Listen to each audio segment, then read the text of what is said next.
que se producen día a día, producto del metabolismo, ¿no? Estas también se encargan, de estos riñoncitos, del balance hídrico, del manejo del agua. Entonces, por dónde ingresa el agua, por vía oral, generalmente, ¿no es cierto? Y, ¿no?, salvo que sea vía venosa, ¿no es cierto? Y tenemos que eliminarlo por vía urinaria. ¿Por dónde más hay el agua? Por respiración, por las heces, en mucha menor cantidad. Pero, entonces, si no funciona, digamos, si se cierra, comienza a retener agua el paciente, ¿no es cierto? Entonces, el agua y el sodio van juntos. Entonces, también hablemos de los trastornos del sodio, ¿no? Junto con él, también hablamos de los trastornos del potasio, que también se eliminan. Entonces, frutos del metabolismo del celular, de las sustancias tóxicas, del metabolismo hidrosalino, de los iones como sodio y potasio, entre otros, ¿no? Calcio, magnesio, etc. A través de esto tenemos que ver el balance del ácido base. Todo metabolismo produce hidrogeniones y estos acidifican el cuerpo. Entonces, el metabolismo tiene mucho que ver para producción de hidrogeniones y estos tienen que ver con trastornos del metabolismo de ácido base, ¿ya? También, más allá, usted dice, tiene funciones endocrinas, produce hormonas, como la eritropoyetina, que se produce, se secreta a nivel del aparato glomerular, ¿no? Y este va a producir o ser parte de la formación de la hemoglobina. Por tanto, los pacientes que tienen deficiencia van a ser anémicos, ¿no? También tiene que ver con el metabolismo fosfocalcio, porque son de la forma activa de la vitamina D3, calcitriol, y estos van a tener mucha incidencia en la alteración mineral ósea. Se produce un hiperparatiroidismo secundario con fósforo elevado y calcio bajo en la enfermedad renal crónica, que causa mucha molestia a los pacientes, un endurecimiento de las arterias a partir de depósitos de calcio y dolores articulares y osteoporosis y fracturas patológicas, ¿no? El riñón, decimos nosotros, es un órgano noble. ¿A qué nos referimos? Un órgano silenciosamente se va dañando, dando, digamos, sustento, digamos, de agua, por ejemplo, ¿no? No deja de orinar para dar mayor suplemento de volemia al corazón, cerebro, etc. Entonces, por tanto, silenciosamente se va dañando y no dan síntomas típicos claros al comienzo. Entonces, tenemos que tener una intuición, ser bastante minuciosos en nuestro interrogatorio y en nuestro examen físico para llegar a un diagnóstico, ¿sí? Entonces, en resumen, las principales funciones del riñón son eliminación de sustancias tóxicas en primera instancia, la función endocrina, a la vez eritropoiesis, ¿no? La regulación del medio interno, hablamos del equilibrio hidroelectrolítico, ácido base, metabolismo del calcio-fósforo y control de la presión arterial, ¿no? ¿Qué síntomas pues va a referir el paciente, por tanto, ¿no? Entonces vamos a ver alteración en la orina, ¿no? Entonces, como tales, el volumen urinario varía entre 1000 a 1500 por día, según un paciente tome líquido, ¿no? Se dice que un volumen mínimo de orina, 0.5 litros o 500 ml en 24 horas, será importante para eliminar los residuos. Significante mínimo 500, entonces, para poder hacer alguna función de eliminación de las toxinas.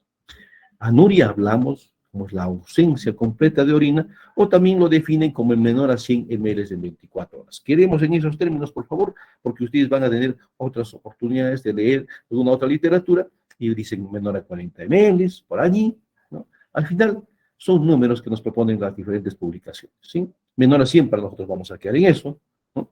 ¿Ya? O sin orina, pues, sin anuria, ¿cierto?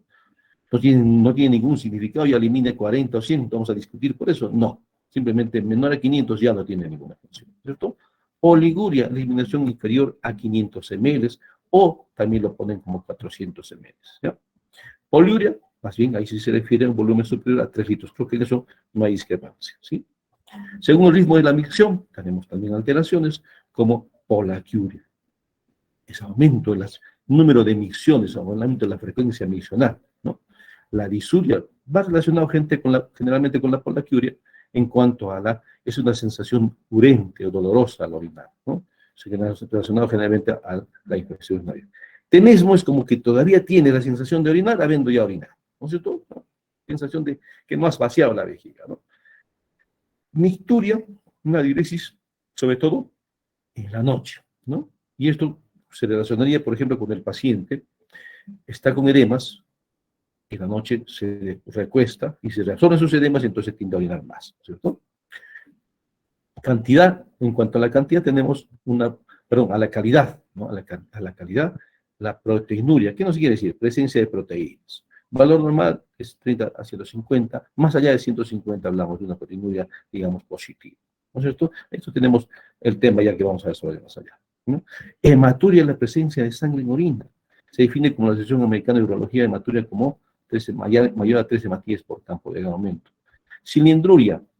Aquí hablamos que estos dos, tanto sean cilindros de proteínas, cilindros de hematuria, cilindros, otro tipo de cilindros leucocitarios, etcétera, son los que se eliminan por la vía urinaria y a nivel tubular se produce la proteína transforsal, ¿no? Entonces, esta sirve de molde para estos elementos que se están eliminando y forman los cilindros, ¿no? Y cilindros justo porque pasan por los túbulos, y entonces ahí se van formando estos cilindros, ¿no? En cuanto a los síntomas generales, pues tenemos, por ejemplo, el edema, una causa frecuente de consulta, ¿no? Generalmente en riñón se asocia a una pérdida de proteínas y esto disminución de la presión oncótica y por tanto retención de líquido a un tercer espacio. O también por una disminución en la función del filtrado glomerular, el paciente ya no orina, entonces se acumula la orina, ¿no? Por tanto, edema. El edema generalmente es periorbitario en la matutino, ¿no? Sobre todo relacionado con síndrome nefrítico, y puede llegar hasta una nasal cuando ya es un síndrome nefrótico, ¿no? Los síntomas de insuficiencia renal, náuseas, vómitos, anorexia, aumento de la presión arterial, anemia secundaria, que son propios de lo que es una enfermedad renal crónica. La aguda también tiene unos síntomas, pero es más solapado. Y la hipertensión, que puede ser relacionada generalmente sistémica o también primaria, ¿no? Nivel renal. Una consulta frecuente del paciente por dolor. Es que lamentablemente el riñón se encuentra ubicado en la región dorsal, ¿no es cierto? Dorsal baja, ¿no es cierto? Y entonces el paciente piensa dolor lumbar, igual, dolor de cintura, dolor de espalda baja, mis riñones, ¿no es cierto? Entonces es una consulta frecuente del dolor, ¿no? Cuando hablamos de dolor, ustedes ya tienen conocimiento que hay que primero ubicar, ¿no?, la localización, qué carácter tiene este dolor, pulsante, urente, ¿no? Hacia dónde va, hacia dónde se dirige, si está irradiado o no, esa intensidad que tiene, cómo lo califica, y si está acompañado de otros síntomas, ¿no? Este síntoma puede ser local, por ejemplo, ¿no?, en el ángulo costovertebral, donde está la fosa lumbar, o también es referido, por ejemplo, a una inflamación genital, por ejemplo, ¿no?, que va hacia la región lumbar, ¿sí? Puede ser referido también. Entonces, como decíamos, ¿no?, generalmente si es en riñón está en la fosa lumbar, justo más o menos por la 11ª o 12ª vértebra dorsal, y la costilla, debajo de la costilla, ¿no? Pero si es consecuencia de patología renal, es un dolor de carácter sordo, constante, y se debe sobre todo a los movimientos, ¿no?, a la dilatación de la cápsula renal, ¿no?, o un cálculo migrante que está dilatando los uréteres y está haciendo referencia a la inflamación de la cápsula renal, ¿no? Ahora, este dolor lumbar, si es de tipo muscular, pues se va a relacionar con un tipo agacharse, levantar peso, ¿no? Entonces, pero no si es un dolor de tipo renal propiamente, ¿no? Ahora, hay que diferenciar los dolores radiculares de la columna vertebral, ¿no?, con relacionados al riñón, que va a relacionarse con un esfuerzo. Un dolor temprano, cuando hay un herpes zóster sin lesiones todavía de las vesículas, entonces va a confundir tal vez con una molestia del riñón, ¿sí? El dolor cólico renal es un dolor, consulta también frecuente, es un dolor cólico, así como su nombre dice, intenso, de alta intensidad, en la región lumbar con irradiación a la parte anterior del abdomen, inclusive según la ubicación del cálculo que se encuentre, va descendiendo progresivamente hasta los genitales, inclusive la parte interna del músculo, ¿ya? Entonces el dolor es agitante, es celebrante, es intenso, no calma ni en reposo ni en esfuerzo. El paciente está de pie, sentado, echado, y sigue con dolor. Es un momento dicen comparado con el dolor de parto en las damas que debe ser muy intenso. Si este dolor es intenso, debe ser muy intenso. ¿Ya? Esto se debe, como les decía, a una distensión de la cápsula renal por un cálculo grande que está haciendo movimientos peristálticos del uréter porque está viajando a través de ellos, entonces viene el dolor, ¿no? Y fíjense cómo se irradia, ¿no? Las guerras. Y el paciente generalmente va a consultar porque tocándose el lado derecho o izquierdo donde tenga el cálculo, ¿no? Aquí dice, ¿no? Habitualmente el enfermo utiliza la mano ipsilateral para, ¿no?, contener la zona del dolor. Se alivia así con un poco de calor local y, bueno, y el tratamiento generalmente es hidratación y analgésicos potentes, ¿no? Y va acompañado generalmente de síntomas neurovegetativos como náuseas, vómitos y distensión abdominal, ¿no? Ahora, miren, fíjense esto, si el cálculo está migrando, si el cálculo ha migrado y se encuentra en el uréter, fíjense que eh, este se asocia a síntomas urinarios bajos, ¿no? Sensación de polaquiuria, disismo, o sea, pero va con dolor intenso y con no confundir que sea una infección urinaria. El antecedente alcohólico es importante y antecedente de presencia de cálculos, ¿no? Los primeros episodios generalmente son presentados porque no los conoce el paciente hasta que los tiene, aparecen en emergencia y son tratados con medicamentos analgésicos endovenosos. Los subsiguientes cólicos que tuviera, y créanme que el que tiene cálculos lo va a saber y lo va a recordar, ya sabe qué pasa, ¿no? Y qué debe hacer el paciente, ¿no? Un dolor hipogastrio, como su nombre lo dice, generalmente que está por ahí, la vejiga, ¿no? Entonces, generalmente se debe a una distensión de la vejiga o una inflamación de la vejiga, por sus infecciones inflamatorios distentivos, ¿no? Ahora, cuando es crónicamente, generalmente no va acompañado de dolor hipogastrio y generalmente va acompañado de síntomas del tracto urinario inferior, ¿no? Ahora, un dolor que sin relación con el ciclo miccional, pues también hay que descartar, pensar en otras etiologías, ¿no? Un dolor perirrenal. Aquí generalmente se irradian patología prostática, patología del recto, de la vagina, del útero, ¿no? Y también puede extenderse a los genitales externos o retrogasteral, ¿no? Generalmente es una patología, por ejemplo, una hiperplasia, una prostatitis, porque va común en el varón, por ejemplo, ¿no? No olvidar esto, del dolor escrotal también es motivo de consulta. El paciente al final no sabe que no tiene mucha orientación. O es el nefrólogo, el urologo, o ustedes están en emergencia, simplemente están consultando y están en la parte clínica. Antes de pasar a la cirugía, lo van a pasar primero a ustedes. Entonces, el dolor escrotal también es importante mencionarlo, sobre todo es un dolor agudo, ¿no? Intenso. Y si le dejamos de dar importancia, más allá puede ser una torsión testicular y el paciente va a terminar siendo operado y retirado en la bronquiectomía, ¿ya? Puede ser también un dolor persistente, permanente, un dolor por una epididimitis o una varicocele. Entonces, tener en cuenta esto, porque se va a irradiar a la región lumbar, ¿ya? Hipogastro, baja el abdomen o es a la región lumbar. Entonces, es otro motivo de consulta. El volumen urinario ya hemos hablado, una poliuria nocturna, podríamos hablar en nocturia también, cuando hay más fricciones en la noche que en el día, ¿no? Ya esto ya hemos mencionado. En cuanto al aspecto de orina, ¿no? Podemos tener una orina turbia, que no solamente se debe a una afección o una infección, también puede ser una orina muy concentrada cuando una paciente toma poco líquido, más o menos una orientación. ¿Qué sucede cuando ustedes van y se levantan primerito, si al día prueban tomar poco líquido? Van al baño y aprecian, fíjense, su orina es un poco más concentrada que el resto del día. Comienzan a tomar más líquido y se aclaran. ¿No es normal? No es normal, ¿no? Son 6 a 8 horas que el paciente pernocta, entonces la orina se concentra, ¿sí? Piuria, la presencia de pus en la orina, ¿no? Pero esto se debe a la acumulación con la presencia de leucocitos en la vía urinaria, ¿no? Que forman los piocitos.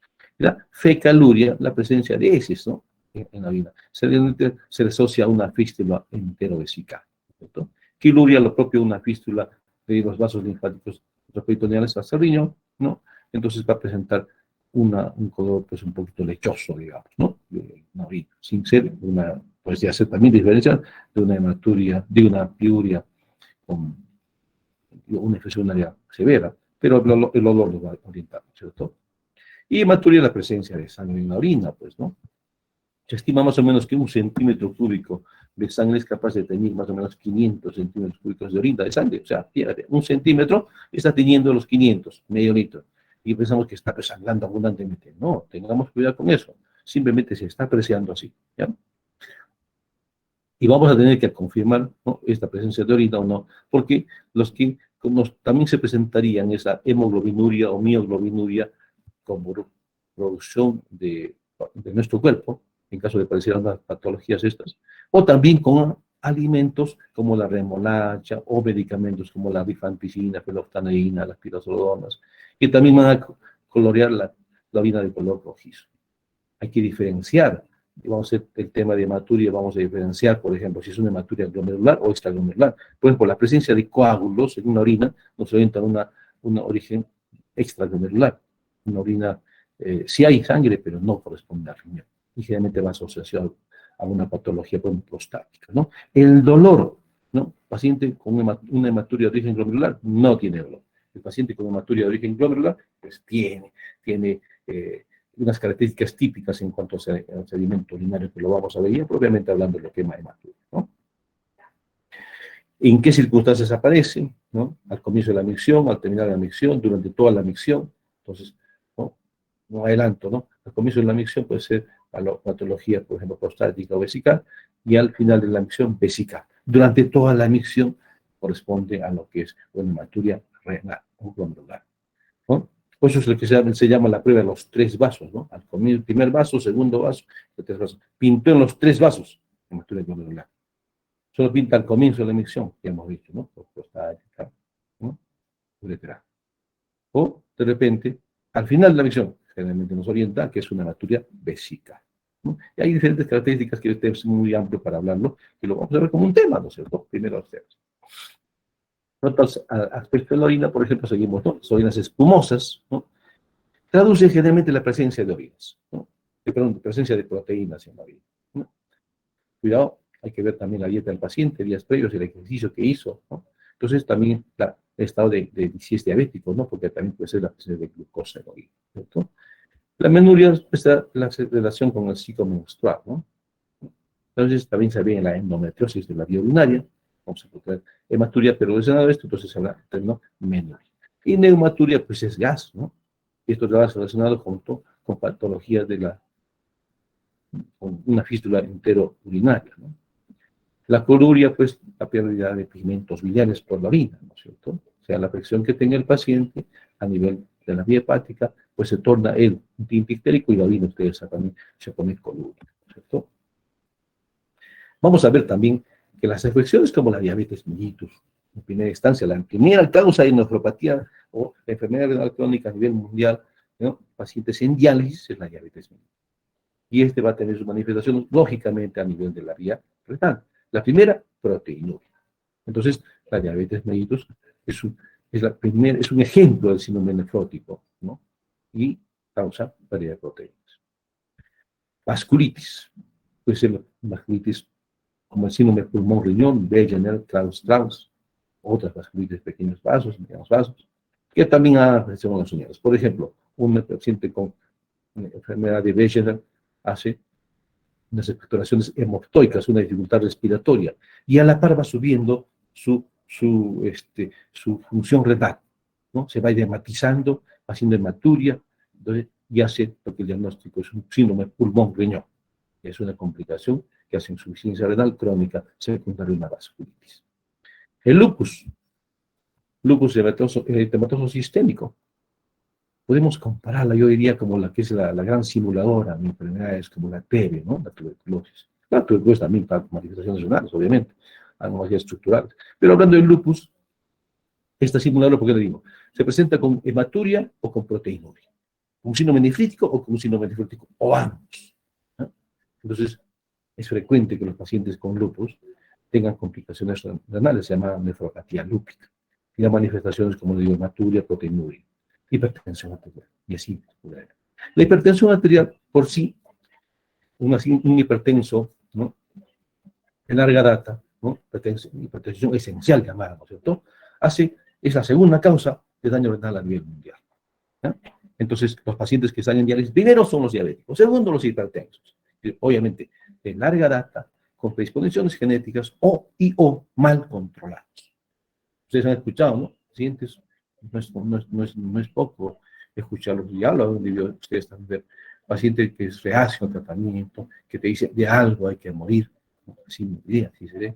No quieren dejar el tabaco, no quieren dejar alcohol, no quieren dejar su dieta, no se identifican con su enfermedad, peor con su adherencia al tratamiento, ¿no? Entonces los pacientes de la larga data hacen también manifestaciones a nivel renal, comienzan a elevar las duras y la creatinina, comienzan a ser anémicos, comienzan una proteinuria no nefrótico menor a un gramo generalmente. Entonces, a mí pensar en ellos cuando hablamos de hipertensión arterial.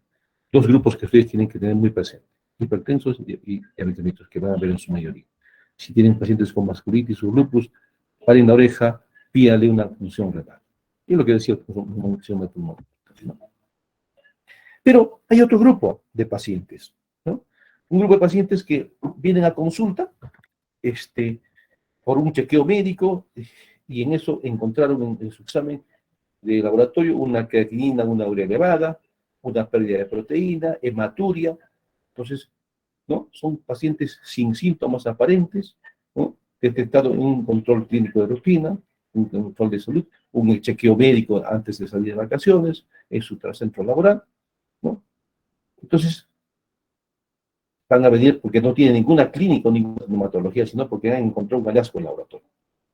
O también aquí el grupo de pacientes que tienen grupos familiares que están en diálisis, la enfermedad poliquística renal, el síndrome de Alport, ¿no? El grupo de pacientes que per se van a tener patología renal, ¿no? El grupo familiar va a tener patología renal.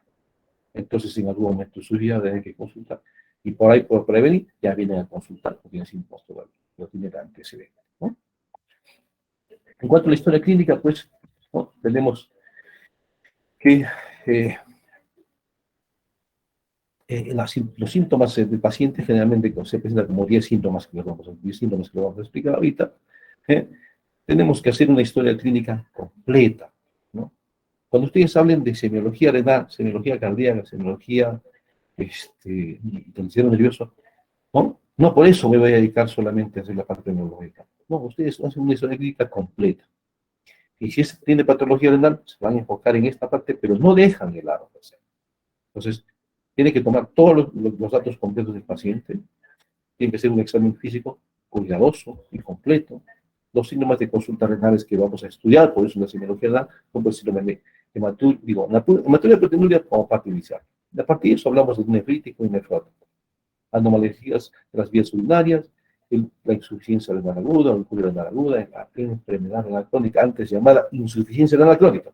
Ese término de insuficiencia renal crónica se reserva para el paciente que está en diálisis, o como lo dicen las publicaciones del CADIGO, que es una interrectora en nefrología, que dice que se habla de un estadio 3, 4 y 5 de insuficiencia renal, ¿no? Dentro de la enfermedad renal crónica, ¿no?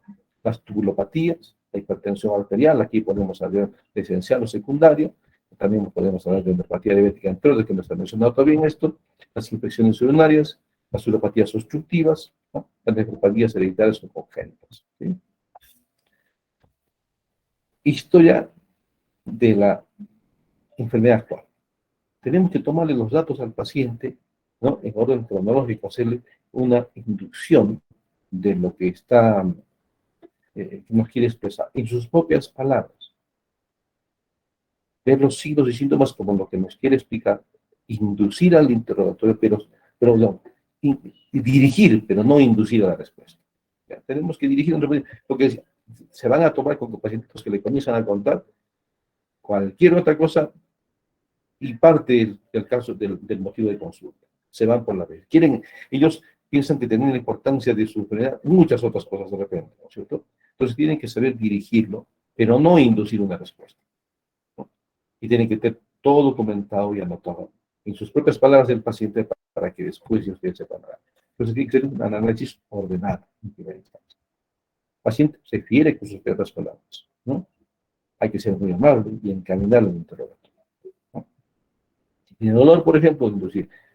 Vamos a ver, dolor, cuándo presentó, cuánto tiempo está, con qué empeora, con qué irradiación tiene, ¿no? Si es hipertensión, ¿de cuándo es hipertensión? ¿Desde cuándo toma hipertensión? ¿Es adherido al tratamiento de hipertensión? ¿Toma su medicamento? ¿En qué circunstancias empeora o no empeora? ¿No? Entonces, todo esto da dado una historia que la historia mínima tiene que ser completa para que puedan ustedes llegar a un fácil diagnóstico. Los antecedentes personales, pues importantísimos, ¿no? Entonces, preguntar sobre los antecedentes personales de la infancia, la juventud, ¿no? En este caso, orientados a nuestra patología renal, ¿cierto? Siempre ese paciente infecciones crónicas, si tiene enfermedades crónicas, ¿no? Diabetes, hipertensión, alérgica a los medicamentos o no, antecedentes de operaciones, ¿no? Si es una dama relacionados a antecedentes ginecológicos, claro que nos interesa. Hay pacientes que tienen abortos a repetición, no pueden llegar a la unidad del embarazo, ¿no? Entonces tenemos relacionados a una patología de un llamado síndrome fosfolipídico, por ejemplo, ¿eh?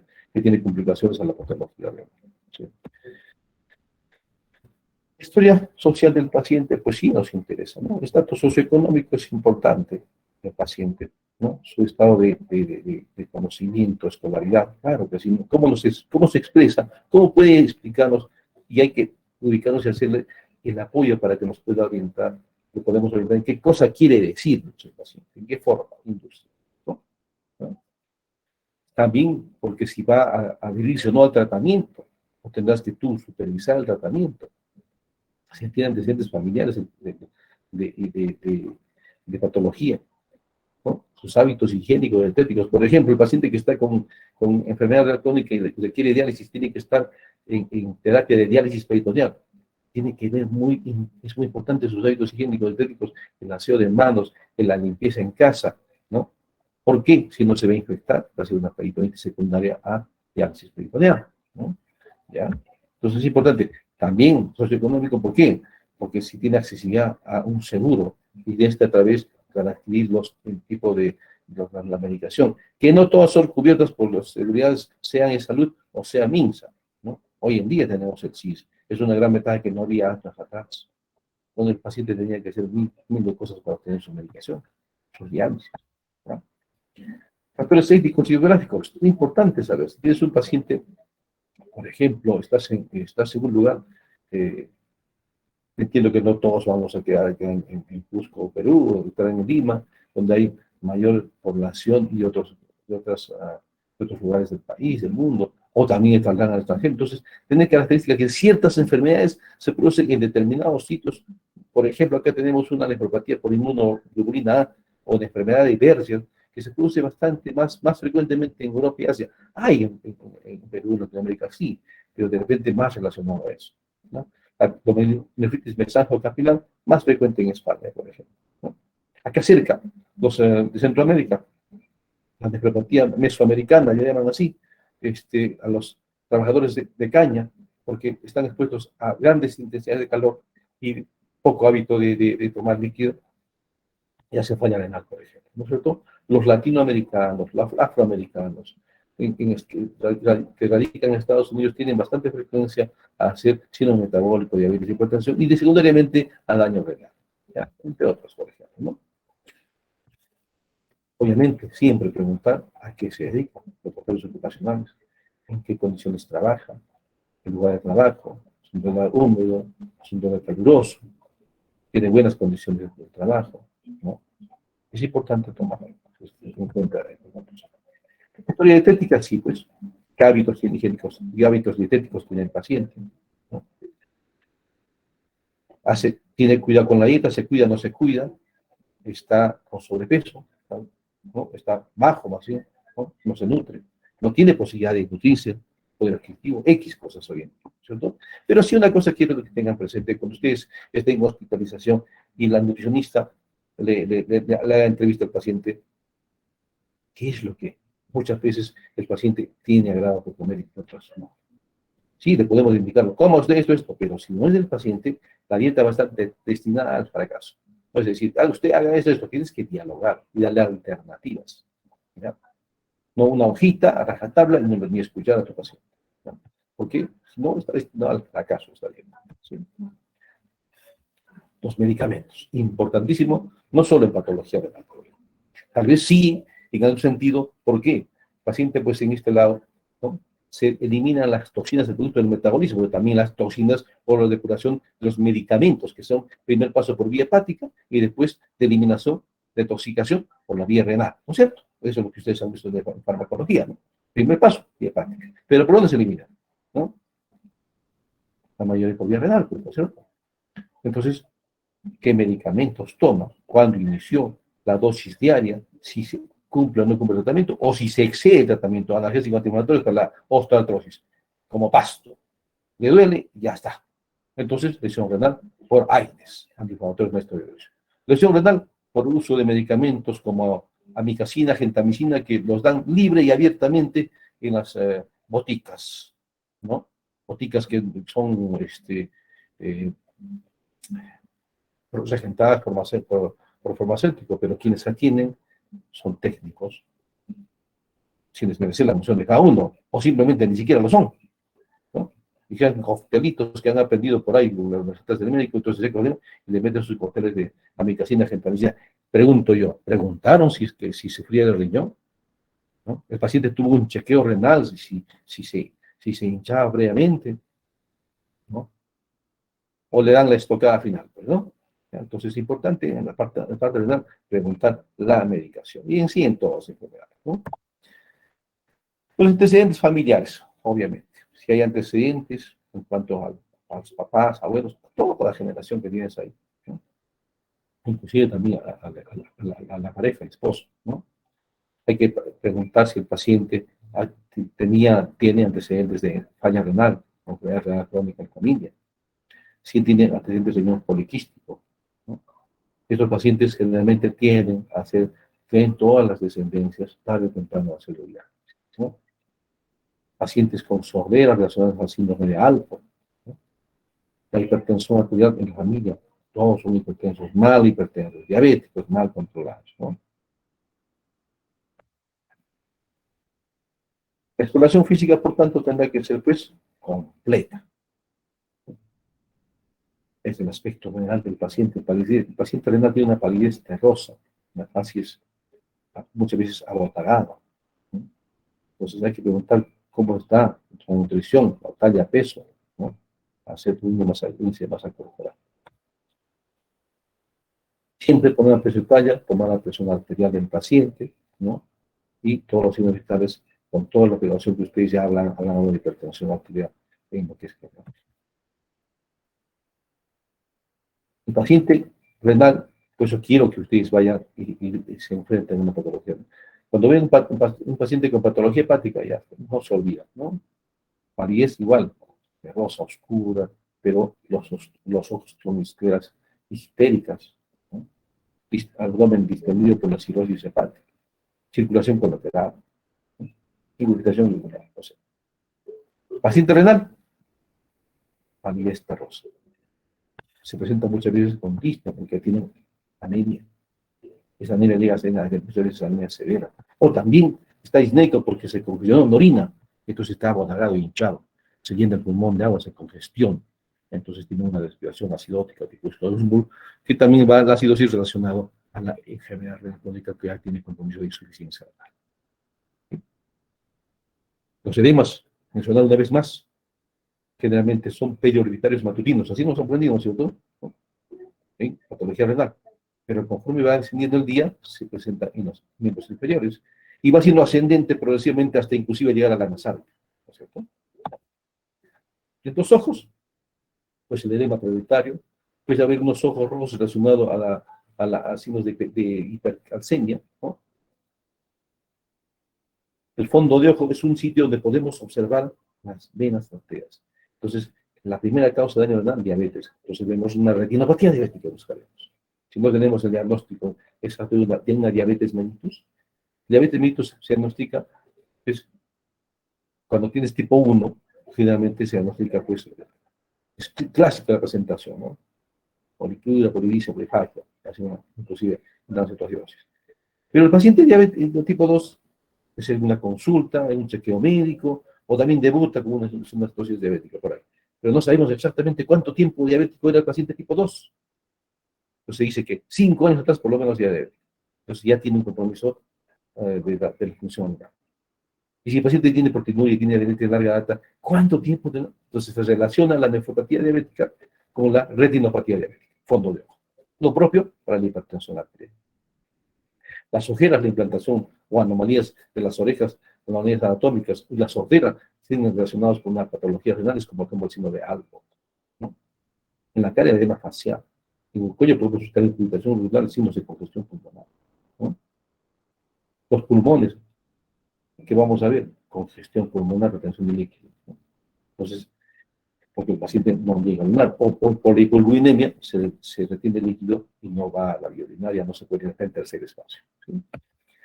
El corazón, pues buscar soplos cardíacos, ¿no? Un fuerte pericárdico también, sí, si es que hay derrame pericárdico. El abdomen. Cuando ustedes vean un paciente que tiene un abultamiento en la región costal, en la región, en el hipogastrio, en el mesogastrio o la región lateral del abdomen, van a ver, y se encuentra muchas veces se logra ver como unos globitos, hay que es un riñón poliquístico, o una gran tumoración que desvía, o cambia de coloración inclusive. Entonces puede ser un tumor, una gran hidronecrosis. Una vejiga distendida se ve pues una hidronecrosis, ¿no? Las extremidades, ¿no? Vemos también la deficiencia de proteínas, porque hay pérdida de proteínas, las uñas con una línea blanca ahí, que es las bandas, y que se relaciona con lo que es una hiperproteinemia, perdón, por pérdida de proteínas. Las extremidades, generalmente, como decíamos, en los miembros inferiores se va edematizando progresivamente. Muchos pacientes consultan porque sienten que sus manos están hinchadas. Para que se hinchen las manos, el edema es progresivo, con un vasito de agua. Siempre veo la comparación. El paciente tenga con un vaso de agua, se va llenando progresivamente, de abajo hacia arriba. No puede tener edema o hinchazón, como dicen ellos, de manos, si los pies están escasamente con edema. Salvo que sea un paciente postrado que va a tener edema de decúbito, pues, ¿no? En la región sacra, y si está más decúbito de repente hacia las extremidades superiores. Pero no es lo común, ¿cierto? Lo común es que va de abajo hacia arriba. Se va a congestionar progresivamente, ¿no? La flexibilidad, las uñas también están pálidas pues, por la anemia, ¿cierto? El examen físico, del paciente, ya está dentro de la siguiente clase. Aquí vamos a ponerles un video para ver las diferentes maniobras de palpación semiológica. Guión, Lena, Israel, etcétera, etcétera, ¿no? Vamos a poner un video que va a abarcar lo que es el examen, parte del examen del abdomen, parte del examen. Y más o menos quiero que se guíen en ese video, que es la siguiente clase que lo vamos a poner eso, ¿no? Que en cómo van a hacer ustedes su examen físico, aunque ya lo están haciendo algunos en el grupo, ¿no? Y después vienen los exámenes de apoyo diagnóstico, que es en el laboratorio como el examen de orina, sedimento urinario. Esto corresponde generalmente a un buen examen de orina es como decir, un examen microscópico de riñón, ¿sí? Entonces ahí nos va a dar mucha información. El examen de orina y lo que es exámenes de apoyo diagnóstico, ecografía, radiografía, va a ser uno de los temas que van a tener que ustedes que preparar para la exposición. Mientras vamos avanzando en hematuria, proteinuria, nefrítico, nefrótico, ya van a estar preparando ustedes un grupo, ustedes el examen completo de orina y otro grupo imagenología de la semiología renal, ¿ya? Como apoyo diagnóstico ahí, ¿sí? Ok, Fernando. Entonces, quedamos a la información de las subsiguientes clases. Hasta ahí, como les comenté ya, Fernando, no podemos, bueno, antes las clases teóricas las tenía yo preparadas los martes, y más o menos eso pedía a los jefes que nos pongan al rol. Sin embargo, pues este semestre tenemos para lo que es viernes, no hay problema, nos vamos a acomodar. Pero este viernes que hemos presentado y el otro subsiguiente no puedo porque estamos de turno en el hospital. Y el señal no entra bien, salvo que vamos a ver qué podemos hacer al respecto, ¿ya? Mientras tanto, Fernando, si no se pudiera, si fuera virtual, pues de repente podríamos hacerlo, con la salvedad que en el seguro de repente no entra bien la señal o nos interrumpe la clase. Y si no, la postergamos con fecha coordinando con ustedes para hoy día, por ejemplo, o un lunes, ¿no? Está bien. Y si hacemos físico, pues bueno, ya coordinamos la fecha, ¿ya? Bien, Fernando, comparte el sílabus, por favor. Ya está bien, doctor. Ya lo compartí con los compañeros igual. Perfecto, Fernando. Entonces nos estamos viendo, ¿sí? Listo, doctor. Que tenga buena tarde. Buenas tardes.